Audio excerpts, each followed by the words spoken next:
There's 180 days of school in this nation. Corona came along just to end it. So the newfound problem for our generation is figuring out how to spend it.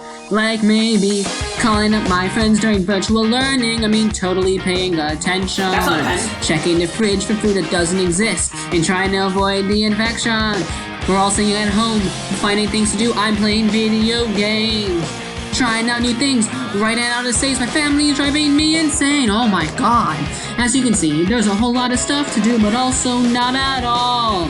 So stick with us, cause at Tower TV, we're gonna cover it all. Stick with us, cause at Tower TV, we're gonna cover it all.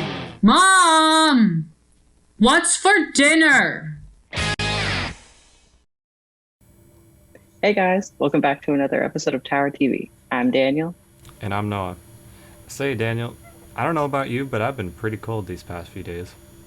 Same here. I'm just waiting until spring comes back around and the sun is back out. Yeah, man, same here. Say, what happened to all those kids that went off into the STEM program? Nick and Ollie have an update on them for us here. The STEM program is an opportunity open to sophomores who are interested in science, technology, engineering, and math career paths. This is an opportunity to study at MTC and gain early college credit. Here are some students that are currently enrolled in the STEM program. STEM is like mini college. Is this sort of pre-college program where they take your junior and senior year and you take classes at Madison College where they specifically gear you towards math and science and all that stuff, but you could change it if it's not meant for you.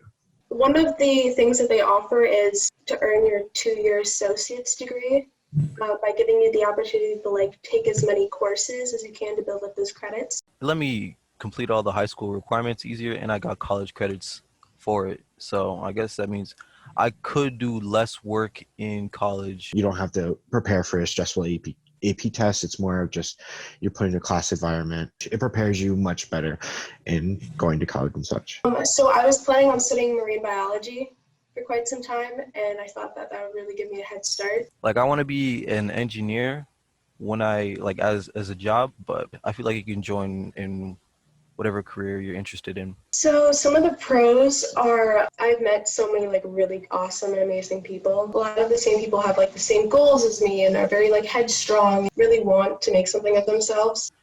A lot of free time. I don't gotta wake up early no more. The food's better. The pros are obviously the 2 years of college credit. Since all of your classes are credit, it's much faster paced. If you're finding yourself bored a lot, it's a lot more engaging. The cons that I could see would be the fact that you are obviously in a college classroom, so you have to sort of get used to that environment. I recommend it to people who are confident in their ability to communicate to new people since they just left their high school. It's definitely not for everybody. I think if you're looking for a challenge and you want to push yourself, it's for you. Recommend it for anybody who wants to obviously get that head start and thinks you're prepared for college classes. But you could still go to HOCO and prom and stuff like that. You could even go to other school HOCO and proms. That's what I was planning to do, but COVID. Obviously, I'm sure I can speak for everyone when I say this, but I'm not an online learner, and I have been struggling quite a bit. It definitely is a setback. Even though I was in the STEM program, specifically my junior year before COVID, I still would go to sports and clubs after school and tried keeping that sort of high school environment, even if I wasn't going to classes there. It was very similar to how the high school changed in the fact that it sort of just jumped online. Our advisors are still, aiding us to the best of their ability, and teachers are really doing, a good job at checking emails and making sure that they're helping us. Well, the classes and all that are... That's my little sister. What's up? Bro, can you leave? Not really a contact number, so basically, as long as you know about it, you go to your counselor. Any high school counselor will have applications that you can fill out. And I know there's a deadline for those applications every January, at the end of January. And you just fill out one of those applications, you give it back to your counselor immediately, and then they'll send it to whomever they need to. Although it is too late to apply now, keep this opportunity in mind for next year. Signing off for Tower TV, this has been Ale and Nick. Well, it's good to catch up with the students at STEM. Yeah, it's nice to hear from other students and what they're up to this school year. You know, E students have been up to a lot this year. Have you seen what they've made for Black History Month? Well, here's a piece from Malik with some poetry from BSU.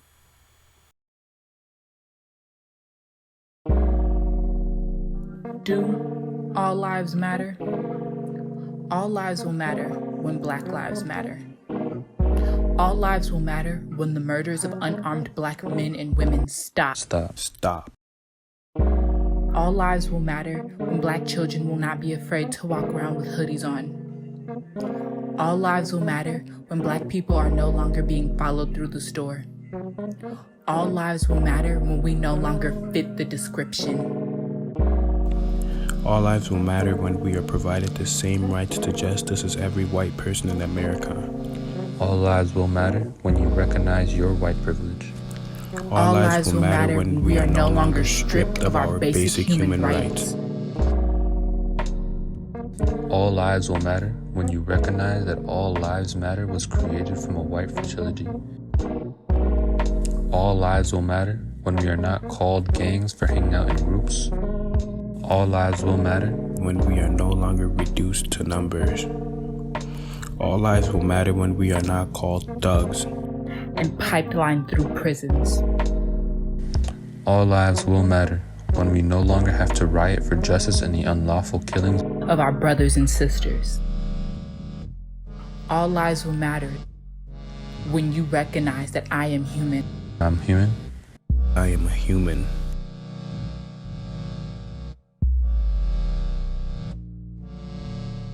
All lives will matter when you understand that everyone has the same color blood. All lives will matter when Black students are not singled out in school. All lives will matter when Black kids stop getting suspended and expelled for things white kids get a slap on the wrist for. All lives will matter when Black America stops living in fear. All lives will matter when we do not have fear of interacting with the police.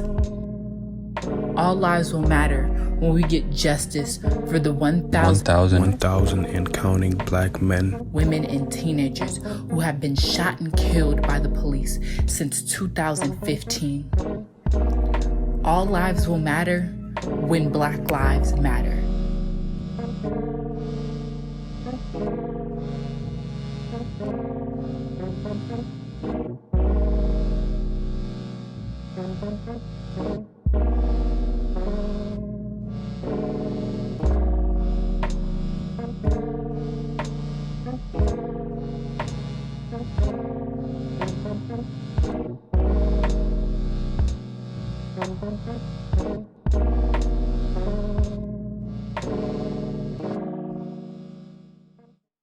That was a very well written poem from Tamaya and members of BSU. I agree. Say, Noah, have you been able to pay attention in classes all this year, or is it just me? Nah, man, I've been having trouble focusing or even coming up with good ideas too. Here's Sarah with a skit on a derailed train of thought.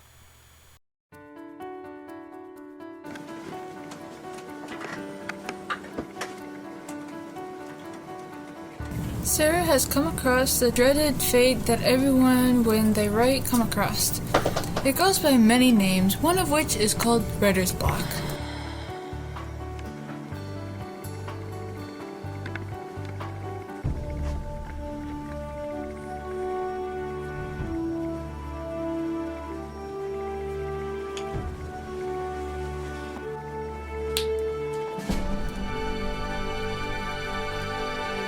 Chipmunks. The dolphins sing. Horses could fly. Reindeers could sing. Spout sonnets. Blanket of rivers.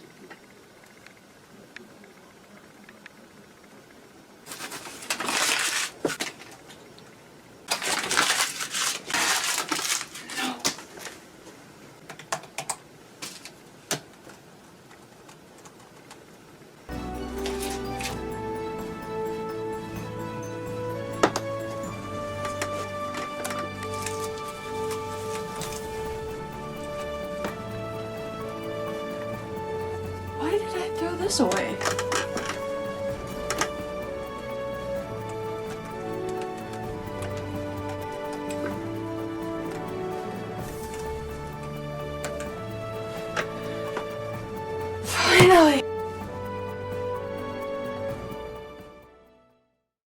That was a super creative piece. Thanks, Sarah. Definitely not how my brain has been for the past 4 months. Yeah, I kind of related with that. Not really. Anyway, I heard we have a new teacher feature. Here's Daniel and Elam with a piece on Miss Stadler. Marissa Stadler is a new English teacher at East this year, so we sat down with them to learn a little bit more about them. My name is Marissa Stadler, and I'm teaching AP Lit and Intro to College Reading and Writing. I went to college, I really wanted, or I thought I wanted to be a nurse. Like, I became a CNA, I started taking like nursing classes, and the more and more I worked at it, the more and more miserable I was.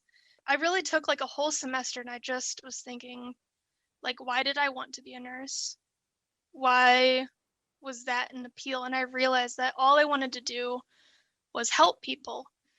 And I started thinking about the people who helped me the most, and it was always my teachers. And so I went into teaching. My favorite teaching experience at East are probably the few times where students have, connected with me over something. One student, every time we meet, like, turns on his camera and shows me his cats. I've got other kids who, like, I've got a gaming chair and one student's like, hold up, are you a gamer? And it's just kind of like these little things that just brighten your day, and you're like, yeah, I play video games. And then it's instantly like you've made this connection with the student, like they see you in a different way. It's just kind of like those little teeny things, those little connections that we can make. I think those are probably like the best highlights. The best advice I've gotten as far as teaching in general is maintaining that work-life balance. I am somebody who chronically overworks. Before I was a teacher, I was a general manager at a pizza place, and I worked 80-hour weeks every single week. I went to school full time. I worked nights. I had no time to myself. Now that everything is at home and everything is like always on, so it's kind of like I'm always in that workspace and always in that work mentality. And so trying to find that work-life balance is really tough. And I think that's something I'm definitely still working on. I wish that my students knew that their grades don't define their value. You don't have to get straight A's and B's to be worth something. And especially now, like, giving yourself some grace in a world that refuses to give grace, I think is so key. Are you a good person? Did you smile today? Are you okay? That's all that matters. I really hope that through some way of me communicating with students, they get that and understand. Signing off for Tower TV, this has been Elam and Daniel. I'm glad to have finally introduced Miss Stadler. Hey Daniel, do you know what time it is? Yes, I do. It's time for our famed Joke of the Month, brought to you by Simon. I know he's going to put his own spin on this. Welcome to Pun Boot Camp, everybody. I think we got a winner on this episode, and I'm pretty sure you'll find it pretty cool. Now, I know some of you might have a few objections to an entire episode dedicated to puns. Well, you can take that and shovel down. No one wants to hear those. Okay, so frankly, whether or not you want to, there's no way to avoid it. This is going to be an ice trip. So, we're going on to our episode on card puns, so I'm going to need you to strap in.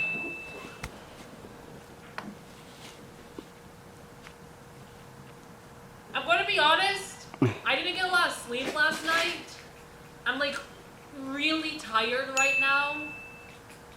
I'm absolutely exhausted. Like the wheels in my head are turning. This is when a rubber hits the road, I'm driving myself crazy. I can't figure this out. That's been today's episode of Pun Boot Camp. Just remember the most important thing, don't make a pun out of the word pun. You're not that funny. Simon, that was amazing. I loved it so much. And the beauty of the puns, immaculate. I give it 11 out of 10 Winter Punderlands. That was a ponderful joke, Simon. Now we have the announcements by Simon once again. Good morning, afternoon, evening, or night, per Golders. I hope your past 24 hours have been fantastic, and next 24 even more so. Everybody, starting on March 8th, we will have a new schedule for the remainder of the year. With the new schedule, we will be having our asynchronous learning on Mondays. Hours 1, 2, and 5 will be on Tuesdays and Thursdays, while hours 3, 4, 6, and 7 will be on Wednesdays and Fridays. Basically, we will be moving live classes to Tuesday through Friday, and Monday will be reserved for homework. Students! The Writing Center is now merging with the Goodman Community Center to bring you Creative Writing Club. Creative Writing Club will be Thursdays starting from 12 to 1. For more information, please contact Miss Bindle. Hergolders, Restorative Justice Club has had its meeting time moved to Tuesdays at 11:50. Restorative Justice Club is constantly accepting and welcoming new members, so if you are interested, please contact either Miss Hutchins or Miss Reyes for more information. Hergolders, East High School Congress wants you to join. Consider joining the club and learn about the different ways that you can take on leadership roles or volunteer positions in order to help make East High School the best in the Midwest. If you are interested, check out the Instagram page or join the Google Classroom with the information on screen. For the time being, MMSD Athletics are not holding any in-person athletic practices or competitions. Students are not encouraged to gather or train together outside on school grounds on their own either. MMSD sports will continue virtually until high school students can return to in-person learning. When in-person school resumes, the practicality of starting in-person team activities and potentially competitions will be assessed.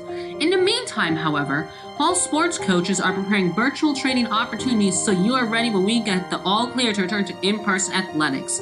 Make sure to complete the online athletic permission so they'll know you're interested in joining the team. For information on reaching your fall coaches and the continuing updates on the status of the fall alternative sports season, make sure to visit the athletic webpage.